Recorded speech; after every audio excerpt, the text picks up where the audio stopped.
ऐसे ही जब कोई साधक, कोई शिष्य अपने गुरु को अपने स्वयं को सौंप देता है तो उसकी यात्रा बहुत सरल हो जाती है।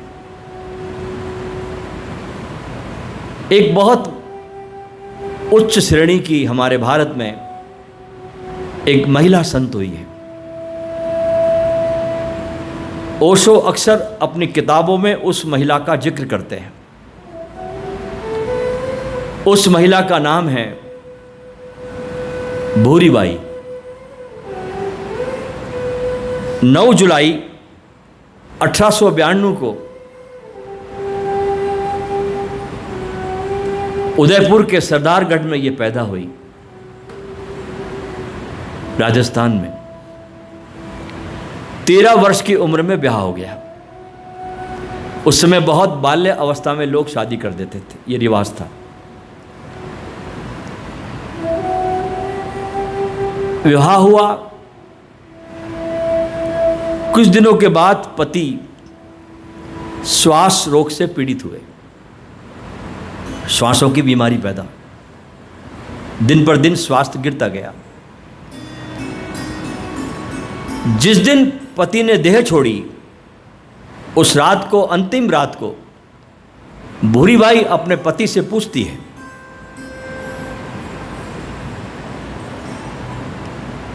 राजस्थानी भाषा बोलती थी, उसको हिंदी आती नहीं थी। उसकी जो किताब है भूरीबाई की, वो भी पूरी राजस्थान में, उसमें हिंदी नहीं है। अंतिम रात्रि को अपने पति से पूछती है राजस्थानी भाषा में कि थे तो जाओ, अब था के बाद मैं काहे करूं, कि तुम तो जा रहे हो, मैं तुम्हारे बाद क्या करूं। तो पति कहता साधु बन जाजे, तू सन्यासी हो जाना। अपने पति की आज्ञा को भूरीबाई ने शिरोधार्य किया। पति के प्राण छूट गए और भूरीबाई अपने घर की कुटिया में एक वैरागन सन्यासिन की तरह रहने लगी। जिस उम्र में हम तमाम तरह की गलतियां, बकवासें करते हैं, उस उम्र में भूरीबाई ने अपने को तपाना शुरू किया। भोजन और नींद, इसमें उस महिला को महारत हासिल था। बहुत संयम रखती थी और साधना में लीन थी। उस समय की प्रसिद्ध महिला जिसका नाम है नूराबाई, ये मुस्लिम संत थी और देवगढ़ की रहने वाली थी। इससे साथ काफी संपर्क रहा। उसके बाद कपासन के सूफी संत दीवान शाह से अक्सर ये मिलने जाती थी। भूरीबाई सत्संग करती थी और इन महिला संत के पास, सूफी दीवान शाह के पास अक्सर जाती मिलने, अपनी आध्यात्मिक यात्रा को बहुत और गति देने के लिए। लेकिन अभी वो गुरु नहीं मिला जिससे कि तार छिड़ जाए, इसलिए रोती थी। आदमी कितनी भी साधनाएं कर ले, जब तक गुरु के प्रेम का स्पर्श नहीं होता, तब तक साधना फलवती नहीं होती। एकांत में बैठकर अपने घर में भूरीबाई बहुत रोती, बहुत रोती, रोती रहती कि साधना तो कर रही हूं मैं, लेकिन मेरे जीवन में कोई गुरु नहीं है, कोई मेरा मार्गदर्शक नहीं है। क्या मैं भटक रही हूं? क्या मैं सही रास्ते पर हूं? कोई बताने वाला नहीं है। इतने में उसे खबर लगी, उस समय के प्रसिद्ध संत सतगुरु जो उदयपुर में आए, जिनका नाम था महाराज चतुर सिंह जी, उनके पास ये गई और चतुर सिंह जी के पास जाकर के भूरीबाई ने अपनी सारी साधना को बयान किया। 9 वर्ष तक जो तप किया, जो साधना की, जो विधियां कर रही है, और उस विधियों को करने से जहां वो पहुंची, वो सब उनको सुनाई। क्योंकि कहते ना कि जब शिष्य तैयार होता है तो गुरु प्रकट हो जाता है, और जब शिष्य वास्तव में तैयार होता है तो गुरु ओझल हो जाता है। भूरीबाई के जीवन में वो क्षण आया और गुरु के साथ उसका मिलन हुआ, महाराजा चतुर सिंह जी के साथ।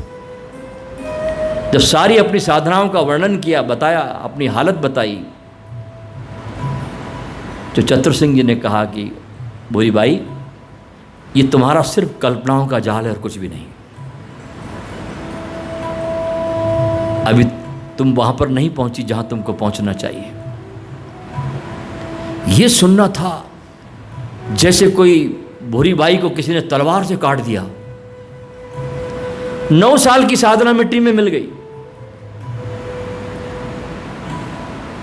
और हैरत में आ गई। और उस समय महाराजा चतुर सिंह जी ने एक बहुत सुंदर किताब जो ज्ञानेश्वर की लिखी हुई है, संत ज्ञानेश्वर की, उसका नाम है अमृत अनुभव टीका। यह किताब उन्होंने भूरीबाई को पढ़ने को दी कि तुम्हें इस किताब में जवाब मिलेगा, और अपनी रची हुई कुछ पुस्तकें भी दी पढ़ने के लिए। जब भूरीबाई ने इन किताबों का अध्ययन किया, ये पढ़ना तो जानती नहीं थी, लिखना जानती नहीं थी, किसी को बुलाया, किसी से पढ़वाया। जब इसे सुना तो इसे आत्मबोध हुआ, और कहते हैं कि चतुर सिंह जी से मिलने के बाद 3 दिनों में ही भूरीबाई परम ज्ञान को प्राप्त हो गई। 3 दिन में। जहां 9 साल की साधना काम नहीं आई, वहां गुरु से मिलने में 3 दिन में वो घटना घट गई। भूरीबाई आत्मज्ञान को प्राप्त हो गई। इसलिए किसी संत ने बहुत ठीक कहा, बहुत सुंदर पद लिखे गुरु की महिमा के। वे लिखते हैं, गुरु बिन रंग न लागही,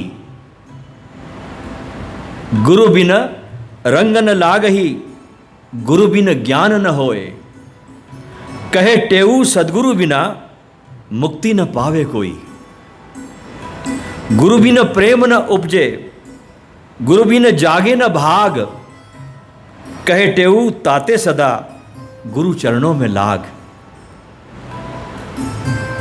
इसलिए संत कहते हैं, ये कहे टेऊ ताते सदा गुरु चरणों में लाग।